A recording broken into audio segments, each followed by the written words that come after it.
Okay, welcome to another Ranger Auto video. Today we are going to replace the instrument panel bezel on a 97 Ford Escort. This applies to 97 to 03 Escort, including ZX2.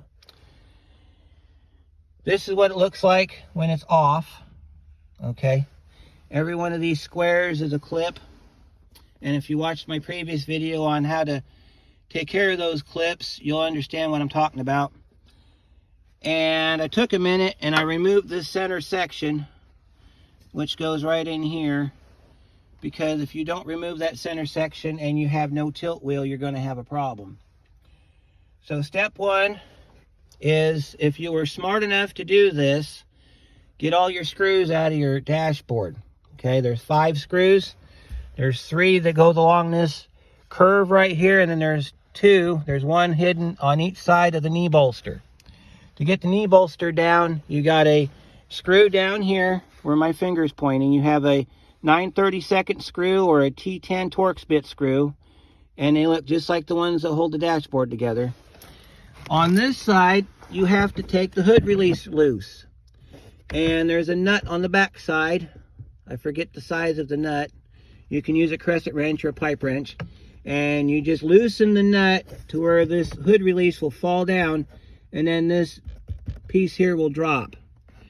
Now on some cars, there's a DLC connector down here. That's your data link for your OBD2. You just want to kind of just let it hang down. Most Escorts, the DLC sits over here in front of the fuse box, so you don't have to worry about it. Anyway, you want to lower that down or pull it back far enough to where when you get ready to set the bezel down, you can get it on these alignment pins. So now we got our bezel set up. This is how you put it in. And you do this in reverse to get it out. You take your bezel and you slide it down like this.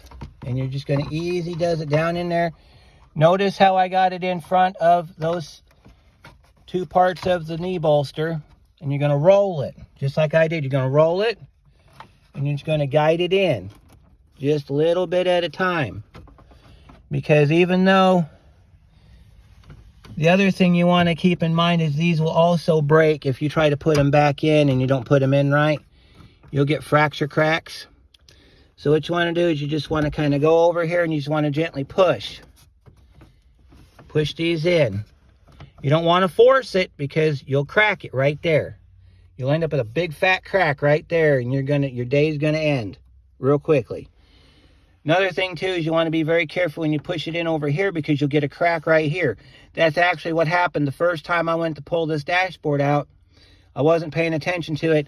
I put my screwdriver in right over here and went to pry on it, and it cracked it all the way down the end there. All right, you see how we got it on our alignment pins down there? This side, you want to do the same. You just want to kind of push it, and if you hear it snap, that's fine, because that's that clip right here going into the hole. Okay, you got your dashboard installed. Now you want to put your screws in here and here, and then put them in across the top. Make sure you tighten them up. There's no torque spec, at least that I'm aware of. And then you want to put your knee bolster back together, and these will push, and you'll hear an audible click because they have an attachment piece right on the end there. See that little attachment piece. Plus they also have that clip right there that you want to get inside that hole. And trust me, you can screw this up a million different ways if you're not paying attention. So when you do this, you want to pick it up and put it in the hole first, and then push it. And then you want to just give it a tap down here to lock that clip into place. Same on the other side. You want to pick this up. You want to pick this up and line it up in the hole. Once it's in the hole, you tap it there, and then you get back under here and you put your hood release nut back on. You tighten that back up. Not real tight because it'll crack the plastic. And then you put your screw back in down here, and you're done. And then as far as the center section goes, you see that we got this huge gap right here. That's where you put this back in. And you can put that back in like that, and it'll snap down in there. At least it's supposed to.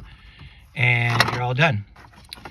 So And this comes out, it's got little push pins on the end of it, see? We got little push pins right there. So, that's how we do this. Any questions or comments, link down below. If this video goes sideways on you, I'm sorry, but working with an iPhone is a bit of a challenge. So, until next time, be careful out there.